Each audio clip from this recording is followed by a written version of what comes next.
जय जगन्नाथ सांग मैंने चलतु आज वीडियो स्टार्ट करवा। आज वीडियो रही आईबीपीएस पोस्ट बाहरी पीओ और एमटी पोस्ट तो डिटेल्स रे जानिबा कौन रही।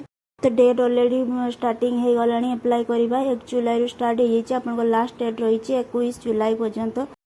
सिलेक्शन प्रोसेस केमती हम देखो प्रथम आपण प्रिलिमिनारी एग्जाम हम मेन एग्जाम हम इंटरव्यू तापर डॉक्यूमेंट्स वेरिफिकेशन हम फाइल एंड सिलेक्शन हम आपंकर एग्जाम रगस्ट मसरे रो 16, 17, 23 अगस्त रेन एग्जाम अक्टोबर मसरे एलिजिबिलिटी देखो आपड़ जदि 20 ରୁ 30 वर्ष बयस भितर अच्छा आप एप्लाई करेंगे और ग्रेजुएशन जदि करेंगे आराम से आप एप्लाई करेंगे।